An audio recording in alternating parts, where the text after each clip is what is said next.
Alô, você, seja bem-vindo ao IFOP, ou então, seja mais uma vez bem-vindo ao IFOP para dar continuidade a seus estudos. Eu sou o professor Ricardo Herce, você está vendo aqui a matéria de português discursiva, e se você está aqui conosco, é sinal de que você tem chance de concretizar o seu sonho de passar aí no concurso do MAPA, né?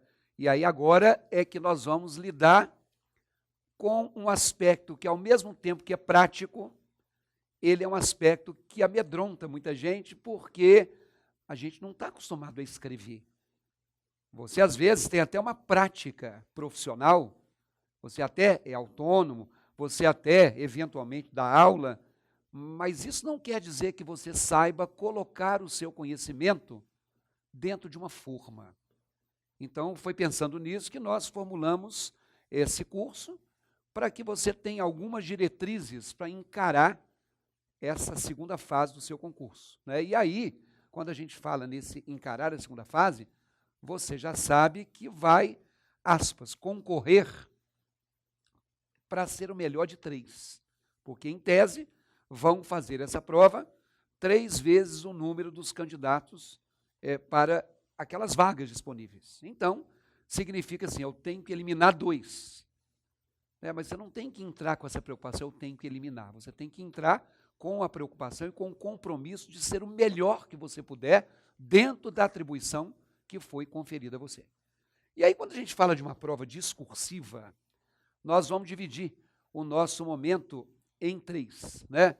Nós vamos primeiro fazer a leitura para você saber as regras do jogo, porque você não pode ser penalizado durante um jogo se você não sabia que aquilo ali não poderia ser feito, porque aí é sacanagem. Porque tem um ditado popular que diz que o combinado não é caro. Então, se foi combinado de uma forma, vamos honrar aquela forma, né? Depois eu vou falar para vocês o que é um estudo de caso, até porque, se você já participou de outros certames, se você já fez uma outra prova, esta prova, ela é diferente daquilo que a gente chama normalmente de prova discursiva. Porque existe a prova que geralmente é aplicada nos concursos para nível médio, que é o texto dissertativo argumentativo, que é aquela redação normal que você aprendeu a fazer na escola, desde que você estava no ensino fundamental. Tem a prova discursiva, que tem 2 tipos. O primeiro tipo, ele abrange mais uma visão, que seria um texto expositivo, para você mostrar o domínio da competência do conteúdo, e tem o estudo de caso, e essa palavra caso aqui, ó, é que tem a ver com o lado prático. Por isso que eu falei, quem já milita no lado prático, sabe buscar soluções para as coisas. Agora, você tem que se esforçar para ser claro e mostrar para o seu avaliador que você sabe e você sabe registrar como é que deve ser feito. E aí, nós vamos pegar alguns fragmentos de textos que foram enviados por alunos em forma de um simulado, para a gente não ter que forjar erro. Para a gente, em cima do erro, mostrar para vocês o que é essa tarefa que você vai ter que enfrentar. Quero dizer 2 coisas. Primeiro, agradecer a quem colaborou conosco, né, se expondo. E segundo, que aquilo que eu falar mal de você, não fica com raiva, não. Né? Na verdade, eu tenho um ditado que eu uso nas minhas turmas presenciais, que eu falo assim, eu preciso do seu erro, porque a desgraça de um é o alerta para todos. Aquilo que a pessoa que teve a coragem de mandar a redação para a gente cometeu de desvio, é um desvio que centenas de outras pessoas cometeriam. E eu não posso inventar erro, porque eu não sou veterinário. Eu mal sei uma regrinha ou outra da minha área. Então, é em função disso que a gente, mais uma vez, agradece a colaboração daqueles que mandaram e torce para que Deus recompense a você a sua boa vontade de nos ajudar. Tá bom? Então, fique aí sempre com o seu papel em mão, tem um caderno, tem um fichário, abra um documento de Word. É importante e fundamental que você anote, principalmente em se tratando de português, porque é escrita. Se você aprende a falar falando, aprende a dirigir dirigindo, aprende a cozinhar cozinhando e aprende a escrever escrevendo. Quanto mais prática, melhor, né? Então, vamos lá. Para a gente, então, compreender esse edital. Eu sei que o tempo urge. Eu sei que você, às vezes, vai ficar aí ansioso, nervoso, mas, assim, faz parte. Vamos lá. Essa prova discursiva, quando ela tem o chamado caráter eliminatório e classificatório, significa, em função dela, você pode ser excluído do concurso, se você fizer totalmente fora do que deveria, mas, em função dela, você já vai desequilibrar o que você obteve na primeira fase, porque ela vale 100 pontos. É muito, né? 100, aquele número pesado, aquele número forte. Porque enquanto é a sua específica, em tese você domina. Mas a habilidade de escrita, ela varia de indivíduo para indivíduo. Ela varia da formação que você teve ou que você não teve. Então, esse estudo de caso, que é o nome técnico dessa prova discursiva, ele tem duas notas. Ele tem uma nota de conteúdo e ele tem uma nota de estrutura. Quer dizer, a nota de conteúdo não será atribuída pelo professor de língua portuguesa. Óbvio. O professor de português é sobretudo, um palpiteiro. Quando tem prova de concurso de qualquer área, aí ele lê um texto que é sobre economia, aí ele mete a ser economista. Aí tem um texto que fala a respeito de política, aí ele vem com o seu lado ideológico, filosófico. E veterinária, meu colega, não é uma coisa para qualquer um.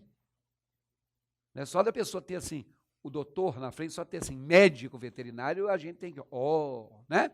Então, assim, esse conteúdo, obviamente, vai ser calcado no que você estudou, no que você se preparou. Para aqueles que fizeram o curso com a gente teórico, já tiveram aulas expositivas.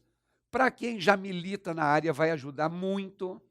Então, a nota de conteúdo é uma. E a estrutura, aí sim.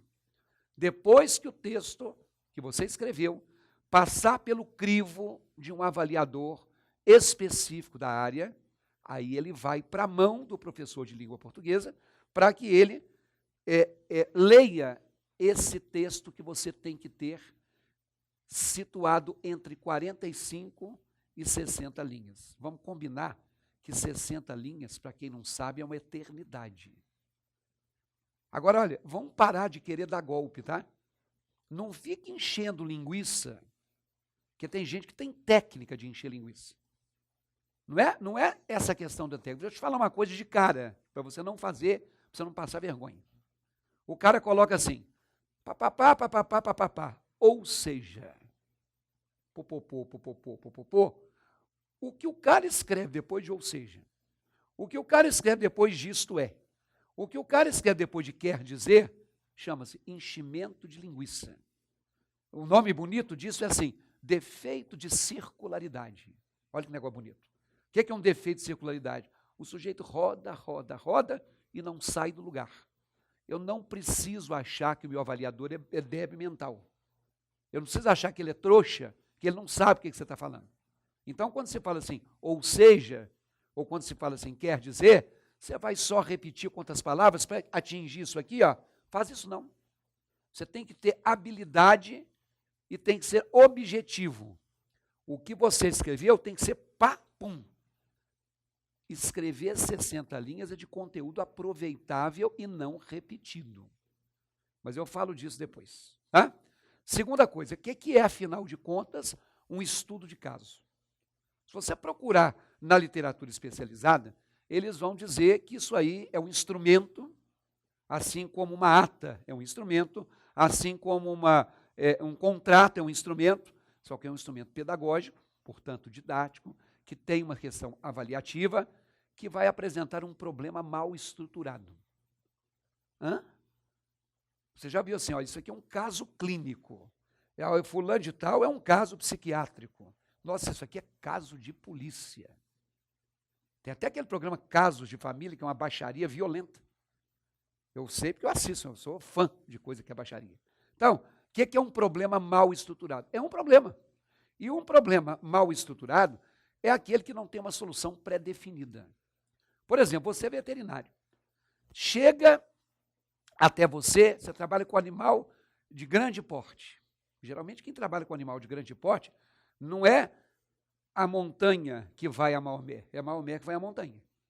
Aí você chega lá, você já enfrenta o preconceito do dono do animal, porque ele fala assim, eu sou criador há tanto tempo, e o cara é tosco, o cara às vezes tem dinheiro, mas o cara é bronco, e você é o cara que está lá para furar o olho e extorquir. Você já deve, quem trabalha, ter enfrentado isso aí. Agora, ele quer te ensinar o que você tem que fazer com o animal dele. Mas, na verdade, ele é leigo. Ontem, coincidentemente, eu vi um vídeo de um sujeito, um nutrólogo, falando na televisão que é um crime a gente tomar leite de vaca. Que quem tem que tomar leite de vaca é o bezerro. Aí o apresentador perguntou ao cara, mas eu já ouvi falar que o adulto, ele falou, não estou falando de adulto, não, o cara foi até tosco. Eu estou falando de qualquer pessoa, você não tem que tomar. Aí ele explicou tecnicamente, que eu não vou saber reproduzir. Mas aí, se o cara tem o hábito de tratar aquele animal daquela forma, por que ele te chamou? É porque não deu conta. Porque não existe uma solução pré-definida. Se aquela solução fosse a única, ele não te chamaria. Da mesma forma que a madame leva um animal no pet shop, ela trata o animal melhor do que ela trataria o filho. E aí, mãe de cachorro, eu sei porque minha mãe é neurótica com isso. Mãe de cachorro quer ter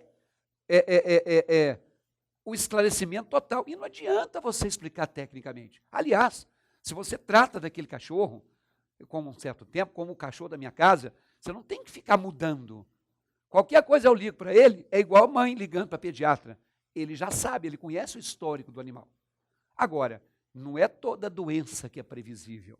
Não é todo mal súbito que é previsível. Existe uma solução? Mais ou menos. Mas se é um estudo de caso, o aluno, que no caso é você, que na verdade na sua profissão é o veterinário, você tem que identificar qual é o problema, por isso você tem que ver o animal. Você tem que analisar as evidências. Agora, são evidências para você que domina o conteúdo. E aí, você tem que desenvolver os argumentos, claro, argumentos pertinentes, claro que argumentos lógicos, para quê? Para você avaliar e propor uma solução. Então, o chamado estudo de caso, eles vão contar para você uma historinha. Essa historinha vai apresentar uma situação problema. Então, caso aqui significa o aspecto prático, a narrativa de um problema. E aí, isso que você vai escrever, que eu estou chamando aqui de instrumento, vai ser alguma coisa que vai ter que mostrar que você identificou o problema, que você identificou em cima das evidências, só que quem forneceu as evidências foi a própria banca. E a partir daí, com o seu conhecimento profissional, com o seu conhecimento prático, com o conhecimento que o IFOP deu a você que fez aqui o curso, ou relembrou, aí você vai usar essa argumentação que eu, Ricardo, professor de português, não sei, mas os meus colegas aqui saberão, e o seu avaliador lá saberá, e aí você vai propor solução. Quando chegar na minha mão, professor de português, eu estou entendendo que aquela nota que ele atribuiu é uma nota que é imexível, mas a parte burocrática da língua, aí é por minha conta. Outra coisa, um problema ou um problema mal estruturado, o que ele é? Eu posso definir como um problema que reproduz os questionamentos, as incertezas e a possibilidade de um contexto que dispara a necessidade de tomada de decisão. Isso nada mais é do que o seguinte: você lida profissionalmente, seja um veterinário, seja um médico, seja um dentista. O cara chega no dentista, eu estou sentindo uma dor muito grande. Quer dizer, o que pode ser essa dor? Eu estou sentindo o meu dente latejando. Ele começou a latejar como? Isso é o contexto. Agora, eu quero livrar da minha dor. Você é dentista. O que você tem que fazer? Você vai ter, então, que tomar uma decisão. Óbvio que, no seu caso, o estudo de caso vai ser sobre uma situação concreta de um problema relacionado à sua lida profissional. Então, o médico tem problemas a enfrentar, o dentista tem problemas a enfrentar, um professor numa sala de aula tem adversidades com que lidar e assim por diante. Aí o que acontece?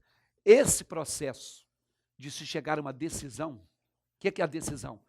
É a solução para o problema. O que você vai ter que fazer? Você vai ter que analisar. A sua análise tem que ser igual à minha? Bom, a base teórica tem que ser.